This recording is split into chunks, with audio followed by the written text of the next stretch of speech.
बादशाह अकबर ने एक बार बीरबल से पूछा, बीरबल तुम कहते हो ईश्वर सब जगह है।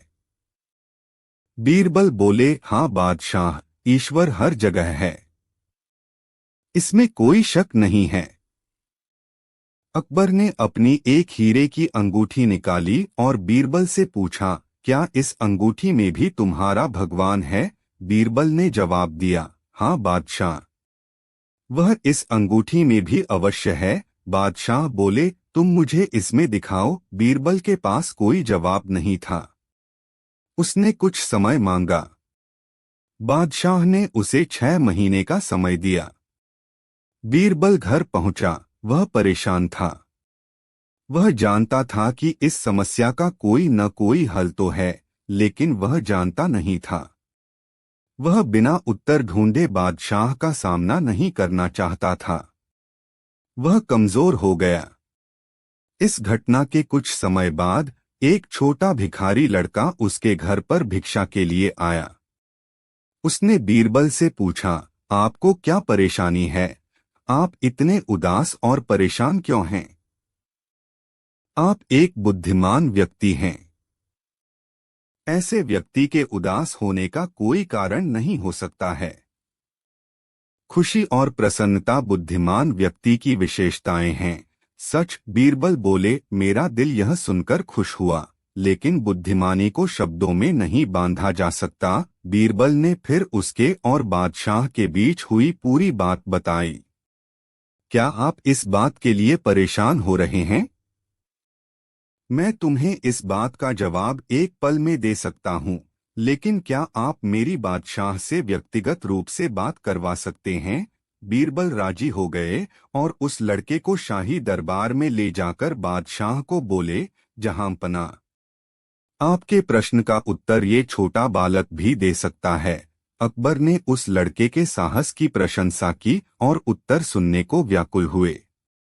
उसने लड़के से पूछा, अगर ईश्वर सब जगह है तो बेटा, क्या तुम मुझे इस अंगूठी में भगवान दिखा सकते हो? जहांपना, लड़के ने उत्तर दिया, मैं आपको एक पल में उत्तर दे सकता हूँ, लेकिन मुझे प्यास लगी है। मैं आपके प्रश्न का उत्तर एक गिलास लस्सी पीने के बाद दूंगा। बादशाह ने लस्सी लाने को कहा। लड़के ने लस्सी पीनी शुरू की और बोला, बादशाह, मैं मक्खन वाली लस्सी पीता हूँ। आपका सेवक जो लस्सी लेकर आया है वो मुझे पसंद नहीं आई और इसमें से मक्खन नहीं निकल रहा है। बादशाह बोले, यह लस्सी बहुत उम्दा है। याद रखो छोटे बालक, तुम बादशाह की व्यक्तिगत डेयरी से लाई गई लस्सी पी रहे हो। लड़का बोला, बहुत अच्छा। अगर जहांपनाह को विश्वास है कि इस लस्सी में मक्खन है तो मुझे मक्खन दिखा दें। बादशाह जोर से हंसे और बोले, मैं बताता हूँ। तुम इतना भी नहीं जानते कि लस्सी से मक्खन उसे बिलोने के बाद ही निकाला जा सकता है, और तुम यहाँ पर मुझे भगवान को दिखाने आए हो। मैं कोई मूर्ख नहीं हूँ। बादशाह, लड़के ने तुरंत जवाब दिया, मैं तो आपको आपके प्रश्न का ही उत्तर दे रहा हूँ। बादशाह उलझन में पड़ गए। लड़का उनसे बोला, जहांपनाह, इसी तरह ईश्वर सब वस्तुओं के अंदर हैं। वह हर चीज पदार्थ के अंदर हैं। उन्हें हम अपनी इन आंखों से नहीं देख सकते। उन्हें देखने के लिए हमें अपने मन की आंखों को जगाना जरूरी है। हम ईश्वर को महसूस कर सकते हैं और उन्हें अपनी बुद्धिमानी की आंखों से देख सकते हैं, लेकिन उससे पहले हमें अपने शरीर के पंच तत्वों और वस्तुओं को बिलोकर अलग करना पड़ता है। दही की तरह उस लड़के ने अकबर के प्रश्न का उत्तर दिया और बादशाह उससे बहुत प्रभावित हुए। वह और भी जानना चाहते थे और लड़के से पूछा, बच्चे, अब तुम मुझे बताओ, तुम्हारा भगवान हमेशा क्या करता रहता है?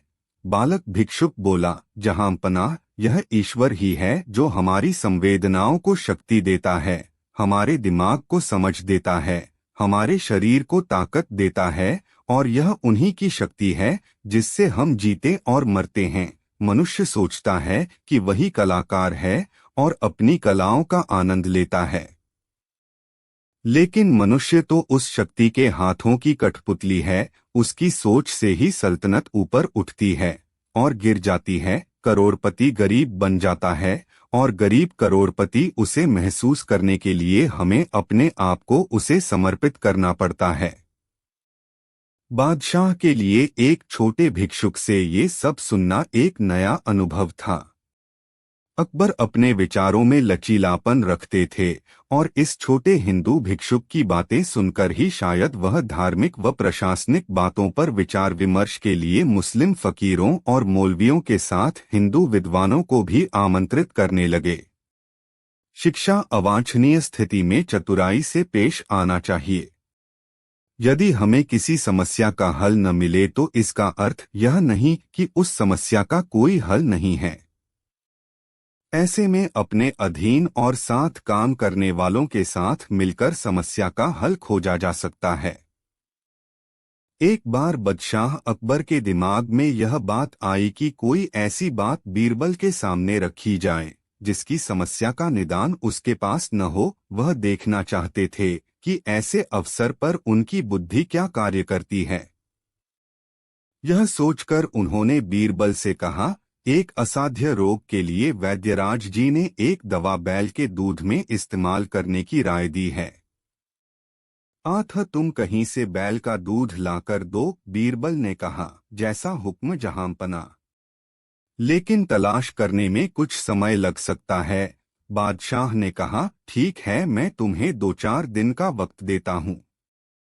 बीरबल छुट्टी लेकर घर जाकर आराम करने लगे। अगली रात को जब बादशाह के सोने का समय हुआ तो बीरबल ने अपनी 18 वर्षीय बेटी को अपनी समस्या बताकर कपड़ों के गट्ठर के साथ यमुना घाट के उस स्थान पर कपड़े धोने के लिए भेज दिया जहां बादशाह का शयन कक्ष था। बीरबल की बेटी ने जाकर आधी रात के समय कपड़े धोने शुरू कर दिए। कपड़े धोने की आवाज सुन बादशाह की आंख खुल गई। उन्होंने सिपाहियों को बुलाकर डांटा और पूछा, जाकर देखो कि कौन व्यक्ति इस समय यमुना में कपड़े धो रहा है, उसे रोका क्यों नहीं गया। वापस लौटकर सिपाहियों ने विनम्र स्वर में बादशाह को बताया, देखने में तो वह एक निहायत खूबसूरत जवान अच्छे कुल खानदान की लड़की नजर आती है। हमने उसे रोका तो उसने हमें डांट दिया। हमने कहा बादशाह सलामत की नींद उछटेगी। तो बोली, जब ऐसा होगा तब देखा जाएगा। बादशाह बोले, बड़ी गुस्ताख नजर आती है वह लड़की। जाओ नगर कोतवाल को तुरंत भेजो और हुक्म दो, अगर वह शराफत से न आए तो उसे गिरफ्तार करके लाया जाए। हुक्म की देर थी। कुछ देर बाद ही एक अनिग्ध सुंदरी बादशाह के सामने हाजिर हो गई। उसे देखकर बादशाह अचरज में पड़ गए। सोचने लगे कि कौन ऐसे माँ बाप हो सकते हैं जिन्होंने ऐसी लड़की को बेखौफ आधी रात के समय निर्जन घाट पर कपड़े धोने भेज दिया। बादशाह ने रोषपूर्ण स्वर में पूछा, ऐ लड़की, तुझे कोई और जगह नहीं मिली थी जो आधी रात को यहाँ महल के नीचे कपड़े धोने चली आई। लड़की ने विनम्र स्वर में कहा, हुजूर, इधर कपड़े धोने मैं इसलिए चली आई क्योंकि मुझे पूरा यकीन था कि बादशाह के महल साये में मेरी इज्जत महफूज रहेगी। उसके बुद्धिमत्तापूर्ण उत्तर से बादशाह अकबर प्रभावित हुए। फिर बोले, चलो, यह बात तो मैंने मानी, मगर कपड़े धोने का और कोई वक्त तुम्हें नहीं मिला। मजबूर थी शाहे आलम, मेरे बाप ने सुबह ही एक बच्चे को जन्म दिया है, मेरी माँ नहीं है, दिन भर देखरेख मुझे ही करनी पड़ी। रात का खाना वगैरह पकाने के बाद मैंने सोचा अगर गंदे कपड़े रातों रात नहीं धुले तो सुबह उनके इस्तेमाल के लिए कोई कपड़ा न रहेगा। क्या बकती है लड़की, कहीं मर्दों के भी बच्चे पैदा होते हैं, क्यों नहीं हो सकते आलमपनाह। लड़की ने बेझिझक कहा, बैल दूध दे सकता है तो मर्द के भी बच्चे हो सकते हैं। लड़की का उत्तर सुनते ही बादशाह अकबर सन्नाटे में आ गए। क्रोध एकदम मुस्कान में बदल गया। वह बोले, मैं समझ गया दीवान, बीरबल की बेटी के अलावा और कोई नहीं हो सकती। आपने ठीक पहचाना हुजूर आली, मैं आपके दीवान बीरबल की ही बेटी हूँ। इतनी निडरता के साथ, इतनी बुद्धिमत्तापूर्ण उत्तर बीरबल की ही बेटी दे सकती है। जाओ, बीरबल से कहो मैंने उन्हें दिया हुआ आदेश वापस ले लिया है। और फिर बीरबल की बेटी को इनाम देकर ससम्मान डोली में बिठाकर उसके घर भिजवा दिया। शिक्षा, इस दुनिया में बुद्धिमान लोगों की कभी कमी नहीं रही है। फिर वह तो बीरबल जैसे विद्वान और हाजिर जवाब व्यक्ति की बेटी थी। जैसा बाप वैसी बेटी। बादशाह को ठीक ही उत्तर दिया गया था। भला कोई बैल भी दूध दे सकता है? दूध दे सकता है तो फिर पुरुष के भी बच्चा पैदा हो सकता है। एक बार बादशाह अकबर बीमार हो गए। उनकी बीमारी भी विचित्र थी। बहुत उपाय करने पर भी उन्हें नींद नहीं आती थी। वैद्य और हकीम भी उपचार करते करते थक गए थे। एक दिन चीन से एक हकीम आया। उसने बादशाह की जांच की और एक युक्ति बताई। उसने कहा, आप रोज रात को सोते समय एक लंबी कहानी सुना कीजिए, इससे आपको नींद आएगी और धीरे धीरे आपका रोग मिट जाएगा। अकबर ने कहा, रोज रोज मुझे कहानी कौन सुनाएगा? बीरबल ने कहा, चिंता की कोई बात नहीं है। दरबारी तो हैं ही, रोज एक दरबारी आपके पास आएगा और कहानी सुनाएगा। एक दिन मैं भी कहानी सुनाने आऊंगा। बादशाह को बीरबल की योजना पसंद आई। फिर तो कहानी कहने के लिए प्रतिदिन एक एक दरबारी आने लगा। लेकिन यह युक्ति सफल नहीं हुई। दरबारी कहानी कहते कहते थक जाते, लेकिन बादशाह को नींद न आती। वह जागते रहते। दरबारी भी कहानी कहते कहते थक जाते और अंत में वे स्वयं ऊँघने लगते। अंत में बीरबल की बारी आई। उसने अपनी कहानी इस प्रकार शुरू की। एक था जंगल। फिर बादशाह ने कहा, जंगल में एक झोंपड़ी थी। उसमें किसान अपने परिवार के साथ रहता था। फिर किसान खेती करता, फसल पैदा करता और खाने के लिए अनाज इकट्ठा करके रखता। फिर पक्षी उसकी झोंपड़ी में घुस जाते और एक एक दाना लेकर उड़ जाते। फिर बीरबल ने सोचा, इस फिर का कोई उपाय करना पड़ेगा। बीरबल ने कहा, किसान मिट्टी का एक बर्तन ले आया। उसने अनाज भरकर एक मोटे कपड़े से बर्तन का मुंह बंद कर दिया। फिर पक्षी झोपड़ी में जाते, परंतु उन्हें दाने न मिलते। फिर उस झोपड़ी में एक चूहा रहता था। एक चतुर चिड़िया ने उससे दोस्ती कर ली। फिर उसने चूहे से अनाज वाले बर्तन के मुंह पर बंधे हुए कपड़े को कुतरवा दिया। फिर दूसरा पक्षी आया, दाना लिया और उड़ गया, फुर्र। फिर तीसरा पक्षी आया, दाना लिया और उड़ गया, फुर्र। फिर चौथा पक्षी आया, दाना लिया और उड़ गया, फुर्र। फिर पांचवा, छठा, सातवां, आठवां, नौवां पक्षी आया, दाना लिया और उड़ गया, फुर्र। बीरबल की फुर्र फुर्र से बादशाह पूरी तरह उब गए। उन्होंने कहा, अब कितने पक्षी उड़ने बाकी हैं? बीरबल ने कहा, जहां पनाह, अभी तो 9 ही उड़े हैं। एक एक करके हजारों पक्षियों को उड़ने में देर तो लगती है ना? अकबर ने जम्हाई लेते हुए कहा, अब बाकी पक्षियों को तुम कल उड़ाना। आज तो मुझे नींद आ रही है। करवट बदलकर बादशाह ऊँघने लगे। बीरबल अपने घर चले गए। दूसरे दिन अकबर ने कहा, बीरबल, तुम्हारी कहानी में मुझे बड़ा मजा आया, मुझे अच्छी नींद आई। बीरबल ने कहा। फिर बादशाह बोले, फुर्र। दोनों हंस पड़े।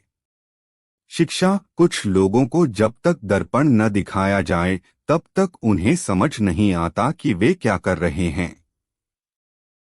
किसी के व्यवहार के बारे में बहस करने या गलती ढूंढने से अच्छा है कि उनके व्यवहार की नकल आसानी से हल ढूंढ सकती है।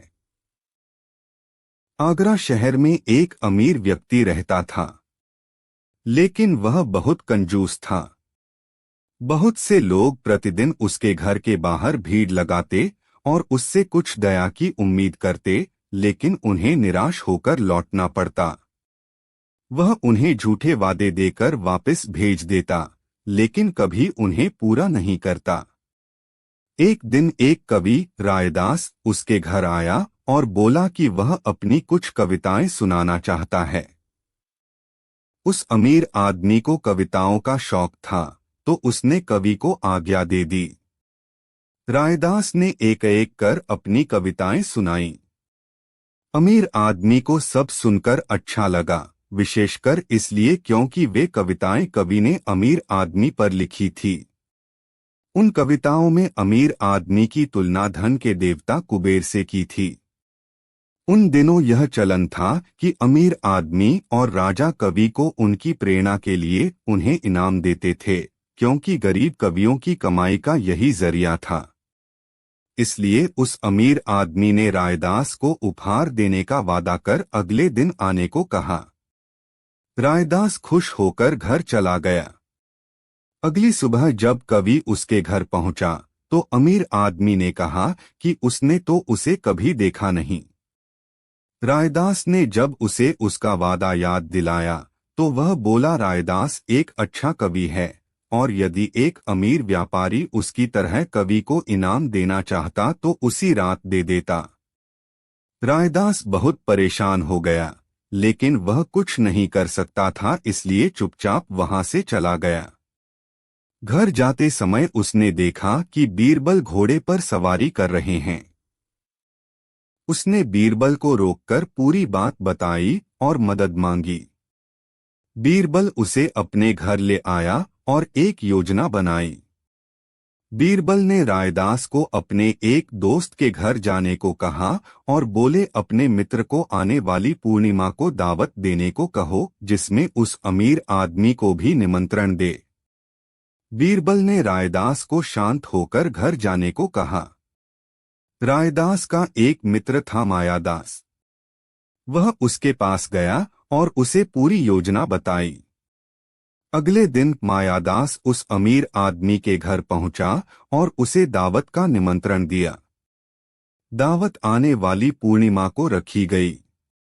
मायादास बोला, वह मेहमानों को सोने के बर्तनों में खाना परोसेगा, जिसे मेहमान भोजन के बाद अपने साथ ले जा सकते हैं।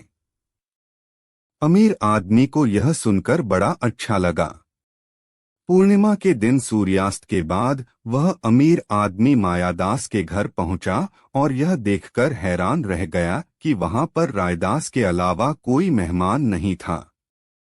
उन्होंने उसका स्वागत किया और बातचीत शुरू की। अमीर आदमी खाली पेट आया था और उसकी भूख धीरे धीरे बढ़ती जा रही थी।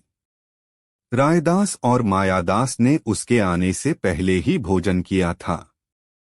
आखिर आधी रात को अमीर आदमी की भूख बर्दाश्त से बाहर हो गई, तो उसने मायादास को खाना परोसने के लिए कहा। मायादास अचंभित होकर बोला, वह किस भोजन की बात कर रहा है? अमीर आदमी ने उसे याद दिलाया कि उसने उसे भोजन के लिए निमंत्रण दिया था। अब रायदास ने उससे निमंत्रण का प्रमाण मांगा। अब उस व्यक्ति के पास कोई उत्तर नहीं था। तब मायादास बोला, उसने उसे केवल खुश करने के लिए निमंत्रण दिया था। वह कहने लगा कि जो दूसरे लोगों के लिए कुछ अच्छा नहीं कर सकते, उन्हें दूसरों को दुख भी नहीं देना चाहिए। उसने अमीर आदमी को कहा, इसमें बुरा मानने की जरूरत नहीं है। उसी समय बीरबल कमरे में आए और अमीर आदमी को रायदास के प्रति अपने व्यवहार की याद दिलाई। अमीर आदमी ने अपनी गलती मानकर क्षमा मांगी। वह बोला, रायदास एक अच्छा कवि है और उसने कोई इनाम नहीं मांगा था। उसने स्वयं उसे उपहार देने का वादा किया था और फिर उससे चालाकी की। उस गलती को सुधारने के लिए उसने रायदास को अपने गले में पहना हुआ हार निकाल कर दिया। फिर सबने इकट्ठे बैठकर भोजन किया। रायदास ने बीरबल की प्रशंसा की और उसको धन्यवाद दिया। बादशाह अकबर ने भी रायदास को दरबार में बुलाया और इनाम दिया। शिक्षा, यदि आप किसी को अपनी स्थिति से अवगत कराना चाहते हैं तो उसे अपने स्थान पर रखें। बीरबल ने अमीर आदमी को कवि के स्थान पर रखा और भूख का एहसास दिलाकर उसके कंजूस होने की गलती याद दिलाई। यदि आप सिद्धांत वाले व्यक्ति हैं तो न्याय आपकी प्राथमिकताओं में होना चाहिए। अकबर के जमाने में लोग काजियों की बड़ी इज्जत करते थे। झगड़ों का निपटारा करने के लिए उन्होंने बादशाह की ओर नियुक्त किया जाता था। लेकिन दिल्ली का काजी बड़ा बेईमान था। एक दिन एक औरत काजी के पास आई। उसने एक थैली काजी की दी और बोली, हुजूर, मैं हज के लिए जा रही हूं। यह थैली अपने पास रख लीजिए। इसमें 1000 सिक्के हैं। हज से लौटने पर मैं अपनी थैली आपसे ले लूंगी। काजी ने थैली देखी और पूछा, कब तक लौटोगी? औरत बोली, मक्का जा रही हूं, हुजूर। दूर का सफर है। लौटने में 1 साल तो लग ही जाएगा। काजी ने बूढ़ी औरत से कहा, देखो, मैं रुपए पैसों से कोई वास्ता नहीं रखता, लेकिन मैं तुम्हें नाउम्मीद भी नहीं करना चाहता। तुम थैली छोड़ जाओ। हाँ, तुमने अपनी थैली पर मुहर तो लगा दी है ना? बूढ़ी औरत ने काजी को थैली पर मुहर तो लगा दी है ना? बूढ़ी औरत ने काजी को थैली दिखाई और हज के लिए चली गई। वह 1.5 साल बाद वापस लौटी तो सबसे पहले काजी के पास गई। उसने काजी से कहा, हुजूर, थैली रखने के लिए बहुत बहुत शुक्रिया। अब मैं आ गई हूँ। मेहरबानी करके मेरी थैली लौटा दीजिए। काजी अंदर गया और एक थैली लेकर बाहर आया। बूढ़ी औरत को थैली देने के पहले उसने कहा, ले जाने से पहले अपनी मुहर वगैरह देख लो। बुढ़िया ने काजी को शुक्रिया अदा। काजी अंदर गया और एक थैली लेकर बाहर आया। बूढ़ी औरत को थैली देने के पहले उसने कहा, ले जाने से पहले अपनी मुहर वगैरह देख लो। बुढ़िया ने काजी को शुक्रिया अदा किया और अपने घर चली गई। घर जाकर जब उसने थैली खोली तो उसे चक्कर आ गया। वह चिल्लाई, हाय अल्लाह, इसमें तो ठीकरे ही ठीकरे हैं। मेरे सिक्कों का क्या हुआ? वह रोती चिल्लाती काजी के पास आई और बोली, हुजूर, थैली में तो मेरे सिक्के नहीं निकले, इसमें तो ठीकरे ही ठीकरे हैं। मेरे सिक्कों का क्या हुआ? वह रोती चिल्लाती काजी के पास आई और बोली, हुजूर, थैली में तो मेरे सिक्के नहीं निकले, इसमें तो ठीकरे भरे पड़े हैं। काजी ने शांति के साथ कहा, मैंने तो तुम्हारी थैली को देखा नहीं कि उसमें क्या है। तुमने जैसी मुहरबंद थैली दी वैसे मैंने तुम्हें लौटा दी। बुढ़िया शोर मचाती रही, किंतु काजी ने उसकी एक बात न सुनी। आखिर उसने बादशाह से न्याय की प्रार्थना की, जहांपनाह, काजी ने मेरे साथ दगा किया है। थैली में मेरी कुल जमा पूंजी थी। अब मैं क्या करूं? किंतु काजी अपनी बात पर अड़ रहा। बुढ़िया के साथ न्याय जरूरी था। अकबर ने बीरबल से सलाह की। बीरबल बोले, जहांपनाह, मेरे ख्याल से काजी ने थैली फाड़कर उसमें से रुपए निकाल लिए हैं। बाद में उसे किसी होशियार रफूगर से रफू करवा दिया है। फिर भी बिना सबूत के फैसला कैसे हो? बादशाह ने पूछा। जहांपनाह, आज रात को सोते समय आप अपनी चादर का एक कोना फाड़ दीजिए, फिर देखिए क्या होता है, बीरबल ने सुझाव दिया। दूसरे दिन बीरबल के सुझाव के अनुसार अकबर ने चादर का एक कोना फाड़ दिया। रात को जब वह सोने गए तो उन्होंने देखा कि चादर को बहुत होशियारी से रफू कर दिया गया है।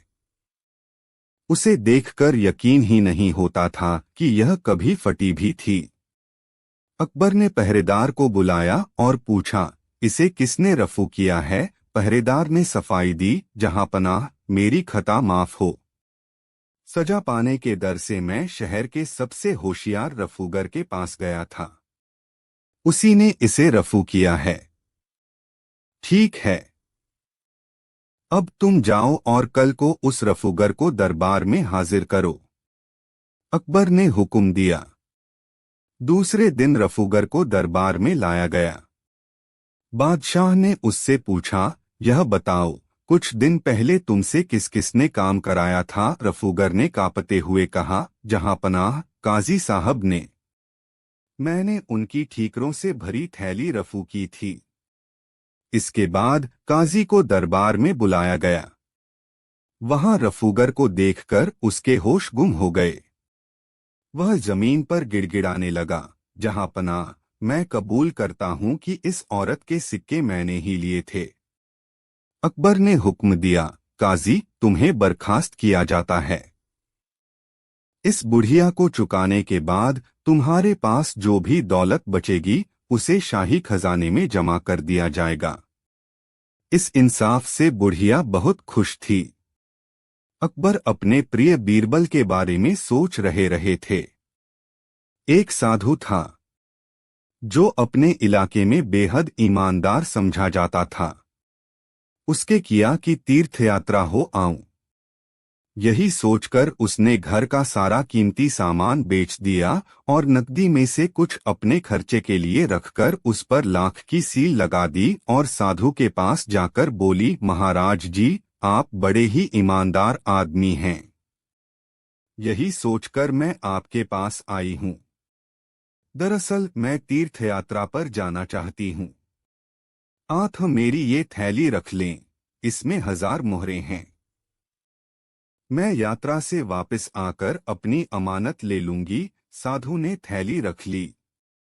वह यात्रा पर चली गई। करीब 2 साल बाद वह वापस आई और साधु से अपनी थैली ले ली। घर आकर उसने थैली खोलकर देखा तो घबरा गई। थैली में मोहरों की जगह लोहे की टिकलियां भरी थीं। वह फौरन साधु के पास गई और सारी बात बताई। मगर साधु ने इस मामले में अनभिज्ञता जाहिर की और बोला, देखो बीबी, तुम्हारी थैली में क्या था क्या नहीं, मुझे नहीं मालूम। मैंने तो तुम्हारी अमानत जस की तस रख दी थी और तुम्हारे वापस आने पर वैसे ही उठाकर तुम्हें दे दी। साधु की बात सुनकर विधवा घबरा गई और गिड़गिड़ाने वाले अंदाज में बोली, महाराज साहब, मैंने अपने हाथों से थैली में मोहरें रखी थी। मैं बहुत गरीब औरत हूँ। वे मोहरें ही मेरी जमा पूंजी थीं। मेरा बुढ़ापे का सहारा थी। सारी नहीं तो कम से कम आधी ही दे दो। मैंने तो आपको ईमानदार समझकर अपनी धरोहर आपके पास रखी थी, मगर आप मुझ गरीब के साथ अन्याय कर रहे हैं। साधु ने कहा, ऐ बुढ़िया, फालतू बकवास मत कर और सीधी तरह से यहाँ से चलती बन, वरना धक्के मारकर बाहर निकाल दूंगा। बुढ़िया रोते हुए बीरबल के पास पहुंची और सारी बात बताई। बीरबल ने उसे आश्वासन देकर घर भेज दिया और थैली रख ली। दूसरे दिन ही बीरबल ने नगर के सभी रफूगरों को बुलाकर वह थैली दिखाई। एक रफूगर बोला, यह थैली तो साल भर पहले मैंने ही रफू की थी। कौन लाया था यह थैली तुम्हारे पास? बीरबल ने पूछा। रफूगर एक साधु। बीरबल ने तुरंत सिपाही भेजकर साधु को बुलवाया। साधु आया और रफूगर को देख सारा मामला समझ गया। अगले ही पल उसने जेब से सोने की मोहरें निकालकर बीरबल के कदमों में रख दी और क्षमा मांगने लगा। तुम क्षमा करने के काबिल नहीं हो साधु। तुम्हें तुम्हारे पद से भी हटाया जाता है। जो खुद बेईमान हो वह दूसरों का क्या मार्गदर्शन करेगा। बुढ़िया धन पाकर बेहद खुश हुई और बीरबल को दुआएं देने लगी। शिक्षा जितना हम सोचते हैं, लालच उससे अधिक फैला हुआ है। संदिग्ध व्यक्तियों पर आंख बंद करके भरोसा कर उनके हाथों की कठपुतली बनने से बचें। एक बार उनके जाल में फंसकर बाहर निकलना मुश्किल होता है। घी के 2 व्यापारियों की दुकानें एक दूसरे के बराबर में थीं। एक दिन उनमें से एक ने दूसरे से 500 स्वर्ण मोहरें उधार लेने की सोची और अपना कर्ज बिना किसी परेशानी के चुकाने को कहा। लेकिन जब कर्ज वापस करने का समय आया तो उसने ऐसा करने से मना कर दिया। उसने यह भी स्वीकार करने से मना कर दिया कि उसने उससे रुपए उधार लिए हैं। वह व्यापारी जिसने धन उधार दिया था वह न्याय के लिए बादशाह के पास गया। बीरबल को हमेशा की तरह न्याय करने को कहा। बीरबल ने दोनों को बुलवाया और दोनों की कहानी सुनी। बीरबल ने दोनों से 10 दिन का समय मांगा और दोनों व्यापारियों को घर भेज दिया। समस्या पर गहन विचार के बाद बीरबल ने तेल के 10 टिन मंगवाए।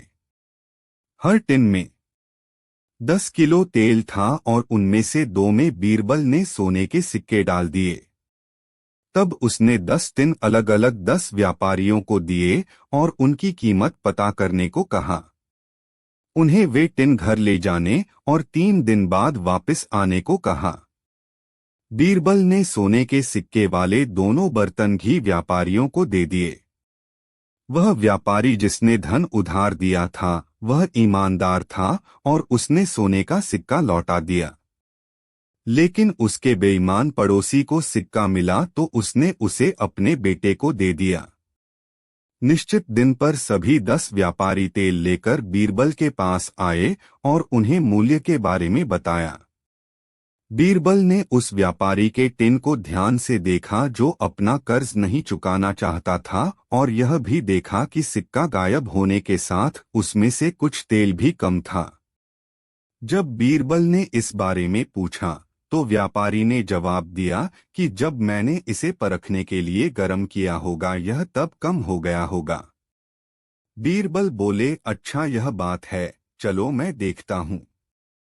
मैं अभी वापस आता हूँ। ऐसा कहकर वह अंदर गया और अपने एक नौकर को उस व्यापारी के घर जाकर उसके पुत्र से सिक्का लाने को कहा।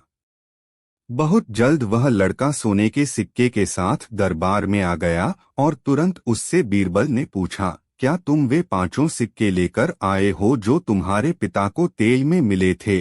तभी उत्तर आया, मालिक, तेल में केवल 1 सिक्का था, 5 नहीं। बीरबल ने तब व्यापारी से कहा, जब तुम 1 सिक्के के लिए बेईमानी कर सकते हो जो मैंने तेल के डिब्बे में डाला था वह इसके साथ तुमने उसमें से कुछ तेल भी निकाल लिया और गर्म करने के कारण तेल कम होने का बहाना बना दिया, तब तुम 500 सोने के सिक्कों के लिए सच क्यों बोलोगे जो तुमने पड़ोसी से उधार लिए थे? अब तुम्हारे पास कहने को क्या है? अब व्यापारी को बचाव का कोई तरीका नजर नहीं आया तो उसने सभी तेल व्यापारियों के सामने अपनी गलती मान ली। इस कहानी से मिलने वाली शिक्षा, सच कभी भी पर्दे के पीछे नहीं रह सकता। बेईमानी देर सवेर सामने आ ही जाती है। इज्जत एक बार जाने के बाद दोबारा पाना मुश्किल हो जाता है। एक बार अकबर बहुत उत्साहित होकर बोले, कोई भी उन्हें मूर्ख नहीं बना सकता। बीरबल ने जवाब दिया कि वह एक ऐसे दर्जी को जानता है जो किसी की भी नाक के नीचे से कुछ भी चुरा सकता है। अकबर ने बीरबल को इस बात को पूरा करने की चुनौती दी। दर्जी को महारानी का ब्लाउज सिलने के लिए बुलाया गया। उसे एक मलमल का कपड़ा दिया गया और कहा गया, तुम्हें कोई चालाकी करने की जरूरत नहीं, क्योंकि यहाँ से निकलने से पहले तुम्हारी तलाशी ली जाएगी। कमरे के बाहर एक सैनिक को तैनात कर दिया गया ताकि दर्जी अपने साथ कुछ न ले जा सके। कुछ समय बाद दर्जी का पुत्र आया, लेकिन उसे मिलने नहीं दिया गया। बाहर खड़े होकर उसने दर्जी को कहा कि उसकी पत्नी घर पर खाने के लिए बुला रही है। दर्जी ने कहा, तुम चले जाओ, मैंने अभी अपना काम खत्म नहीं किया। लेकिन उसका पुत्र बाहर खड़ा होकर उसे घर आने के लिए कहता रहा। दर्जी परेशान होकर उस पर चिल्लाया और अपना जूता उस पर फेंका। लड़का जूता उठाकर घर की तरफ भागा। जब दर्जी का काम खत्म हो गया तो उसकी तलाशी लेकर उसे जाने दिया। कुछ दिन बाद रानी की नौकरानी बोली कि उसने दर्जी की पत्नी को उसी मलमल के कपड़े का ब्लाउज पहने देखा है जिसका रानी पहनती है। दर्जी के घर की तलाशी ली गई तो ब्लाउज मिल गया। अकबर ने बीरबल से पूछा कि दर्जी कपड़े को कैसे बाहर लेकर गया। बीरबल मुस्कुराकर बोला, जहां पनाह, उसने कपड़े को उस जूते में छिपा दिया था जो उसने अपने पुत्र पर फेंका था। शिक्षा, जब किसी के पास प्रेरणा हो तो उसकी मानवीय प्रतिभा की कोई कमी नहीं होती। प्रेरणा दो और चांद भी आपके हाथों पर होगा, जबकि प्रेरणा का अभाव आपकी कार्यशाला पर ताला भी लगा सकता है। शाही माली एक कंजूस व्यक्ति था। उसने अपनी बहुत सी कमाई बचाकर रखी थी, लेकिन उस धन को रखने की जगह किसी को नहीं बता रखी थी। एक दिन उसने देखा कि उसका सारा सोना गायब है, तो वह बीरबल के पास मदद के लिए भागा। बीरबल, तुमने सोना कहाँ छिपाया था? माली, बाग में आम के पेड़ के नीचे छिपाया था। मैं अपना पूरा दिन वहीं बिताता हूँ, तो मैंने सोचा कि उससे उचित स्थान दूसरा नहीं है। बीरबल, क्या किसी ने तुम्हें उसे दबाते हुए देखा है? माली, नहीं, मैं बहुत सावधान था। बीरबल ने कुछ सोचा और अगले दिन शहर के सभी वैद्यों को दरबार में बुलाया। उसने सबसे पूछा, क्या आम के पेड़ को दवा के रूप में इस्तेमाल किया जाता है?